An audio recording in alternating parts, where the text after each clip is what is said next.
Vous êtes sur Star 21 TV, merci de nous préférer et bienvenue dans cette édition hebdomadaire. Le 3 avril 1984, une semaine après le décès d'Ahmed Sékou Touré, l'armée s'empare du pouvoir en Guinée. Ce samedi 3 avril 2021, anciens collaborateurs du régime Conté et actuels du parti PDG-RDA de feu Sékou Touré ont apporté leur regard croisé sur cette époque. Alpha Oumar Diallo. Nous disons de façon publique que nous préférons la liberté dans la pauvreté à l'opulence dans l'esclavage. C'est avec ces mots que feu Ahmed Sékou Touré a décidé de réclamer l'indépendance pour la Guinée. Il commandera 26 ans sans partage la Guinée le 26 mars 1984. Le responsable suprême de la révolution meurt aux États-Unis. Le 3 avril 1984, un comité militaire de redressement national s'empare du pouvoir. Le colonel Lansana Conté est à la tête des poutistes. Le PDG-RDA, parti unique, est dissous. Ces députés de la nouvelle génération revient sur quelques aspects du PDG-RDA. Nous dirons simplement de rester serein, de consolider l'unité nationale du tissu social et plus que jamais de rester redevable au président Ahmed Sékou Touré. En tout cas, le PDG-RDA le dit très clairement, ce parti qui restera toujours fidèle aux aspirations, à l'idéal originel du responsable du problème de la révolution et de tous ses compagnons. Donc aujourd'hui, c'est pour dire à la jeunesse guinéenne, si effectivement nous sommes perdus par rapport à notre histoire, si la plupart des jeunes sont désintoxiqués par rapport à l'histoire glorieuse du peuple de Guinée, eh bien qu'ils sachent que cet épisode en réalité a commencé ce jour 3 avril 1984. Autre temps, autre mœurs, cet ancien député a servi sous le règne du feu général Lansana Conté. Il parle de ce système et fait aussi référence à l'arrivée d'Alpha Condé aux affaires en 2010. Ahmed Sékou Touré, je sens plus loin mieux que Alpha. L'avènement au pouvoir du professeur Alpha Condé a détruit toutes les bases mises en place par ses deux prédécesseurs. L'unité nationale est partie. Toutes les valeurs culturelles sont battues.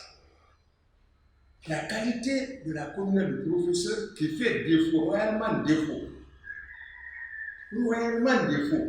en disant qu'il prend la Guinée là où c'est vous la laisser, ça veut dire qu'il met un zéro sur le 24 ans de Condé. Or, il a fallu compter pour que lui soit devenu président de la République.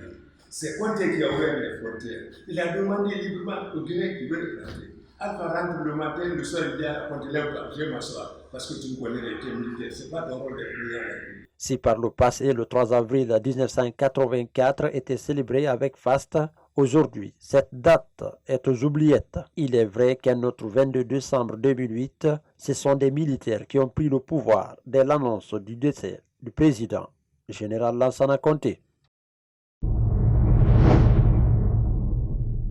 Le procès en appel du colonel Mamadou Alpha Bari, poursuivi pour vol aggravé, s'est tenu ce lundi 29 mars 2021. L'avocat général Mohamed Kaba, représentant du parquet de la cour d'appel de Conakry, a plaidé pour la confirmation de la condamnation du gendarme à 5 ans de prison ferme. Le jugement a été renvoyé pour le 26 avril prochain. Ibrahima Soribali. La réouverture du dossier colonel Mamadou Alpha Bari a eu lieu ce 15 mars 2021 à la cour d'appel de Conakry. L'audience de ce lundi 29 mars a pris plus de 3 heures avant d'être renvoyée pour le 26 avril 2021. Mais bien avant cette décision, les débats ont été houleux entre la partie civile et la défense. Au sortir de la salle d'audience, l'avocat du colonel Bari livre un message d'espoir.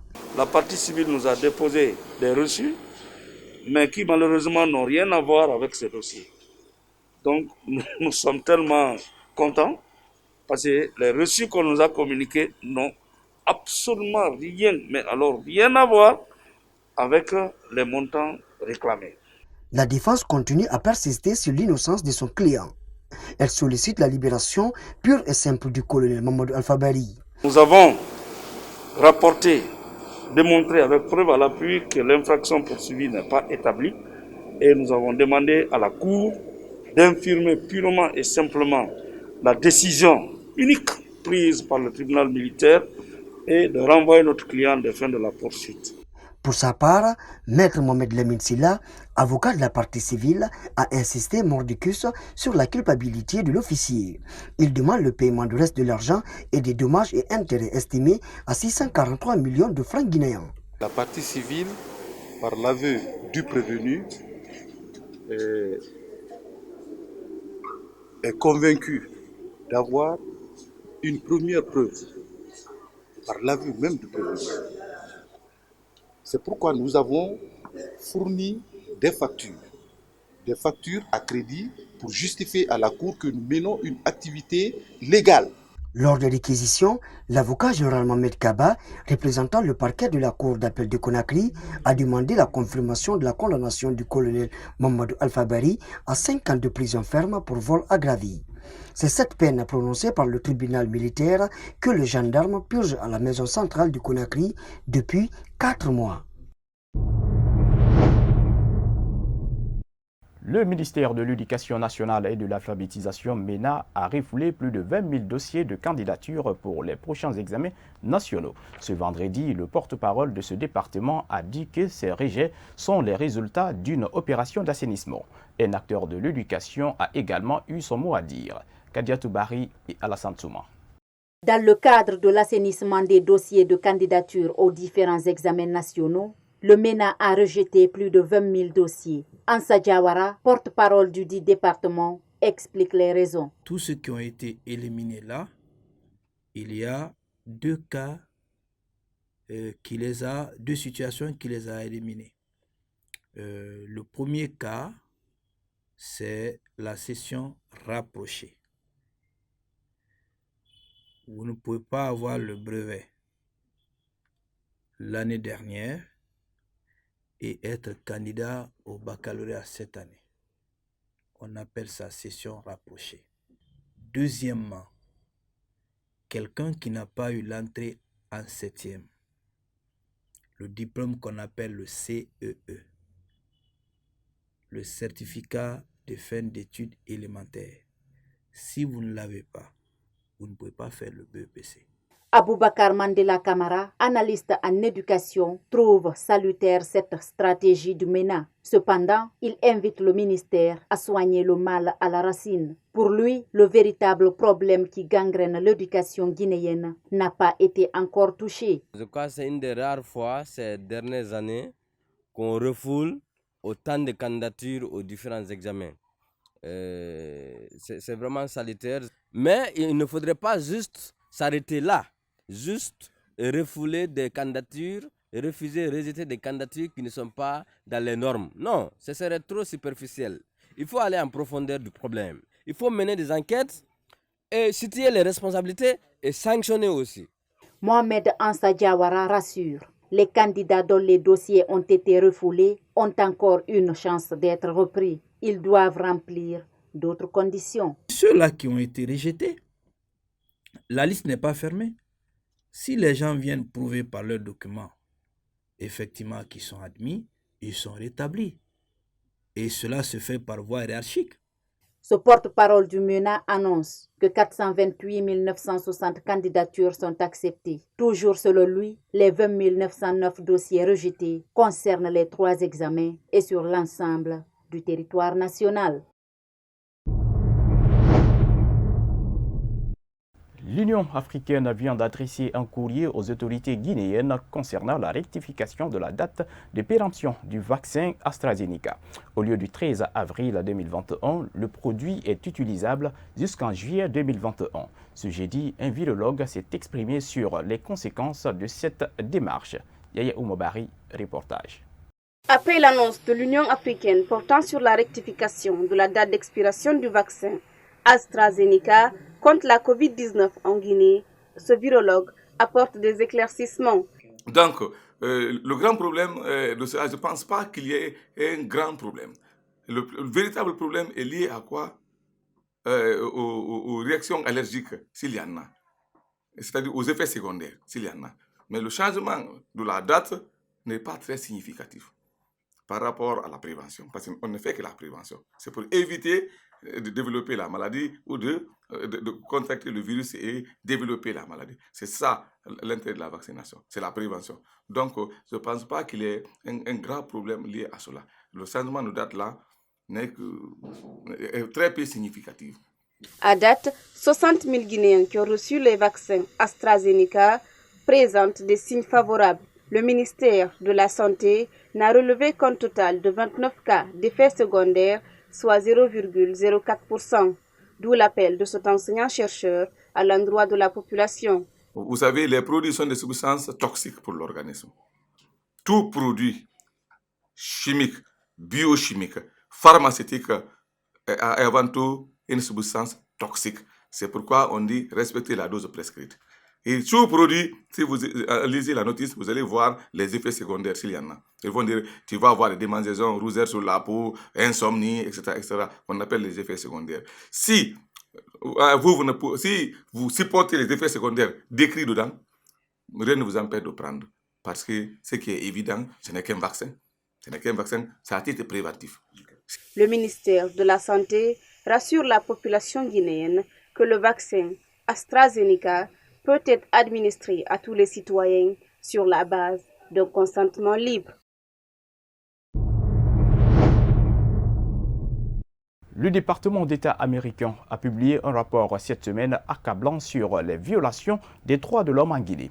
Face à cette situation, le parti au pouvoir a préféré garder le silence ce vendredi. Par contre, d'autres structures ont réagi à travers des déclarations. Ibrahima Soribari nous signe ce reportage.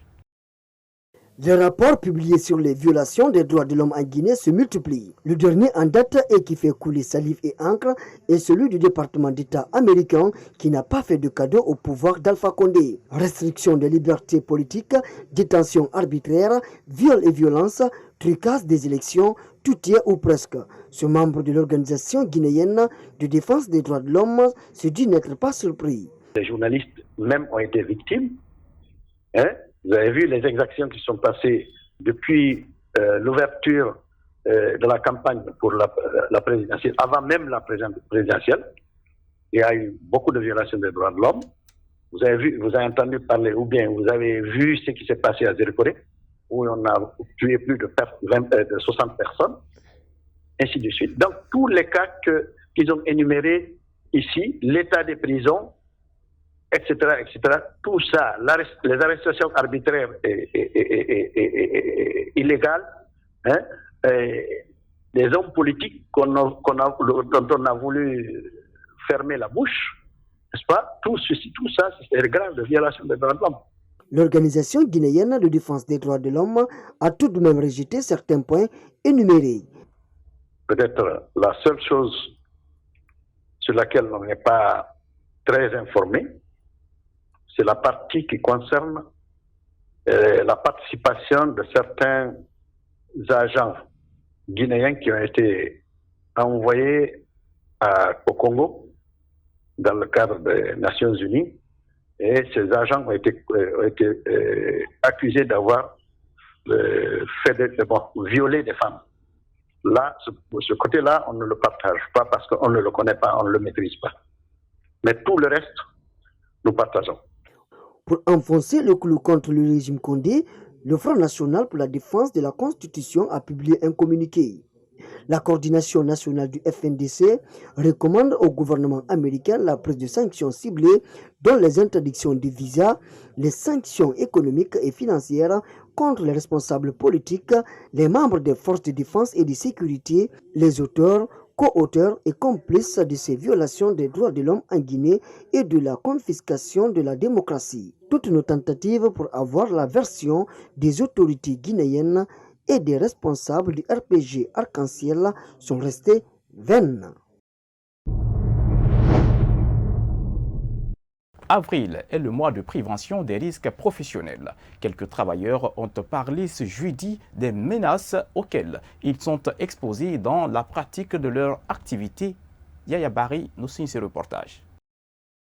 Mamadi Sayon Kamara est enseignant-chercheur. Face à ces multiples tâches, il dit être exposé à des risques d'ordre physique et sécuritaire. Moi, je peux classifier les risques en deux. il y a les risques sanitaires et puis les risques liés à la sécurité. Lorsque vous prenez les risques sanitaires, vous comprendrez que les enseignants évoluent parfois avec la craie, soit le papier et l'ordinateur. Ça joue sur les jeux et c'est un risque que nous courons tous les jours. Un des plus grands risques, vous trouvez un enseignant qui sert pendant 40 ans, après 40 ans, il est abandonné. Cet autre jeune est employé de la société Al-Bayrak. Il explique être confronté aux mêmes difficultés. Nous sommes mal rémunérés et nous n'avons pas de prise en charge sanitaire. En faisant ce travail, nous encourons d'énormes risques car nous sommes en contact de toutes sortes de maladies. Pour y remédier, ces intervenants demandent l'implication de l'État. Une prise en charge sanitaire des enseignants dans ce domaine. Aidez-nous en rencontrant nos patrons afin de nous aider. La prévention des risques professionnels étant l'ensemble des dispositions à mettre en œuvre pour préserver la santé et la sécurité des salariés, s'impose aux employeurs de respecter les principes généraux inscrits dans le Code du travail. La formule poisson d'avril remonterait au XVe siècle, à 1466. Le poisson d'avril est alors un entremetteur intermédiaire. Il est aussi ce jeune garçon chargé de porter le message d'amour de son maître. Certains apprécient cette journée, par contre d'autres la condamnent à cause de ses conséquences. Maria Makindibari nous signe ce reportage. C'est un secret de Polichinelle. Le 1er avril est la journée des blagues ou poissons d'avril. Elle permet aux citoyens de se raconter des petites histoires et voire même faire des farces. C'est le cas de ce dernier qui vient d'en faire une. Oui. Mes amis ont l'habitude de me faire ce genre de trucs. En fait, j'ai même un ami sur place qui vient à peine de m'envoyer un message disant, soi-disant qui prétend qu'il doit se marier maintenant. Là. Cet autre trouve cette blague amusante, tout en reconnaissant les conséquences qu'elles peuvent engendrer. Pour moi, le mois d'avril, c'est avec son caractère un peu ironique de poisson d'avril. C'est une façon pour nous de nous détendre un peu. Et c'est important de mesurer un peu le degré de ce que tu dis, la personne à qui tu le dis et qu'est-ce que tu lui dis. Parce que si la personne se trouve être malade ou qui ne peut pas supporter certaines émotions, elle peut en mourir. Donc il faut faire attention, il faut savoir quoi dire et jusqu'où il faut mettre le degré de la blague, quoi. La formule poisson d'avril remonterait au XVe siècle, en 1466. Le poisson d'avril est alors un entremetteur intermédiaire. Il est aussi ce jeune garçon chargé de porter les lettres d'amour de son maître. Certains apprécient cette journée, par contre d'autres la condamnent à cause des conséquences. La crise de pain continue à Zélékori, principale agglomération de la Guinée forestière. Ce mercredi 31 mars 2021, plusieurs vendeurs de pain ont été arrêtés puis conduits au commissariat central de la police de Zélékori. Ces interpellations font suite à l'augmentation du prix de pain de 2500 à 4000 francs guinéens. Reportage Paul Foromou Sakouvogi, basé dans la région. Depuis déjà 3 semaines, cette crise perdure à cause du manque d'entente entre les boulangers et les autorités en charge du commerce à Zélékori. Les autorités administratives insistent sur l'ancien prix qui est 2500 alors que les boulangers dénoncent l'augmentation du prix de la farine sur le marché. Interrogé sur le but de l'interpellation, les vendeurs de pain, un responsable de la chambre de commerce confie. On a tenu l'entretien avec M. le préfet hier matin, qui dit tous les boulangers qui ne veulent pas faire du pain à 2500, ils n'ont qu'à arrêter à faire du pain à Zélékori. Donc, tous ceux qui vont faire le pain à 4000, vraiment, il posera une enquête d'arrestation. Et c'est ce qu'on a fait ce matin. Selon ces responsables, une négociation a eu lieu avec les vendeurs de farine pour permettre la diminution du sac de farine sur le marché. On s'est entendu avec les vendeurs de farine. On a même leur arrêté de leur patron qui se trouve à Conakry. On a les documents juridiques qui sont avec nous, qui nous présentent déjà et avec les vendeurs de farine. On leur a demandé, ils ont arrêté, avec eux on a décidé d'arrêter à 325. La farine sac Bravo, ça c'est à 325 francs guinéens. Et AGB, ça c'est à 330 000 francs guinéens. Interrogé, le président de l'Union régionale des boulangers des Zéro-Kouré a confié qu'il y a 3 semaines de négociations sans suite. Abdoulgadiri Ba a surtout démenti l'information faisant croire que les autorités en charge du commerce auraient négocié la diminution du prix de la farine sur le marché. Il n'est pas négocié sur le résultat, il n'est pas diminué même un franc le prix qu'il a trouvé. Même un franc, le vendeur de farine n'est pas diminué. Ils sont au nombre d'une dizaine de personnes interpellées par le commissariat central de la police des Zéro-Kouré suite à ce problème.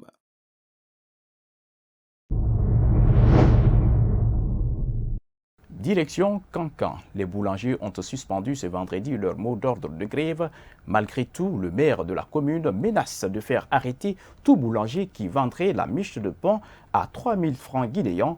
Mais l'Union régionale des boulangers maintient ce prix. On suit cette correspondance de Abdoulaye Koyassila, basé dans la région. Alors que les citoyens de Cancan semblent avoir accepté le prix de la miche de pain à 3 000 francs, le maire demande à tout boulanger qui souhaite maintenir ce prix à quitter Cancan. À défaut, il menace de les faire arrêter. J'informe toute la population de Cancan et ses environs qu'aucun consensus n'a été obtenu avec la mairie. Le pain reste et demeure 2 000 francs. C'est une denrée de première nécessité et populaire. Et celui qui ne peut pas faire le pain à 2 000 francs, qu'il aille faire ailleurs et laisser les marchés de Cancan et laisser la commune urbaine de Cancan. On trouvera du pain avec quiconque, avec ce prix de 3 000 francs, sera arrêté et traduit devant les juridictions compétentes pour sabotage et des activités fantaisistes. Ce maire promet que le président Alpha Condé va bientôt installer des fours électriques à Cancan. Il y a des boulangeries électriques qui ont commencé à travailler, des grandes boulangeries électriques qui ont commencé à travailler. Je crois que nous avons aussi des boulangeries qui sont là. Je crois bientôt le président, le chef de l'État va mettre ces boulangeries à notre disposition. Et nous sommes en train de mener des démarches pour que la farine soit mise à la disposition de la population. Mais les membres de l'Union régionale des boulangers de Cancan n'entendent pas se laisser faire. Selon le secrétaire général, les boulangers n'ont pas accepté de vendre le pain à 2 000 francs. Les boulangers de la Haute-Guinée n'ont pas accepté de revendre un pain à 2 000 francs. Parce que nous n'avons pas d'avantage, la population n'aura pas d'avantage sur ça. Dès là, maintenant, si nous arrêtons maintenant là, on ne peut pas savoir qu'est-ce qu'il y aura après. Parce que nous ne sommes pas uniques, nous sommes assez nombreux. Nous allons continuer à faire un bon pain à Cancan à 3 000 francs, Inch'Allah, en entente avec tous les boulangers de la Haute-Guinée. Désormais, c'est un véritable bras de fer qui est engagé entre le maire et les boulangers de la ville de Cancan. Depuis la sortie de cet élu, le prix de la baguette de pain varie entre 2 000 francs et 3 000 francs par endroit. 14 décès, 1 disparu et 15 blessés. C'est le triste bilan d'un naufrage d'une pirogue transportant 40 personnes dans la sous-préfecture de Kanforandé, préfecture de Boké. Le préfet maritime de la ville de Boké est revenu sur cette actualité ce mardi 30 mars. C'est un reportage de Mohamed Traoré. Selon un communiqué des autorités guinéennes, la pirogue de pêche non immatriculée qui a chaviré était en partance pour Bofadar et transportait clandestinement à son bord des passagers. Mfamara Djouandi, préfet maritime de Boké, revient sur les faits ce mardi. Nous avons été informés hier matin par le commandant de la gendarmerie maritime de Kamsa qu'ils avaient retrouvé et repêché 14 corps suite à un naufrage d'un navire qui venait de Koukouba, de Grand Kanforandé pour aller à Bofadar.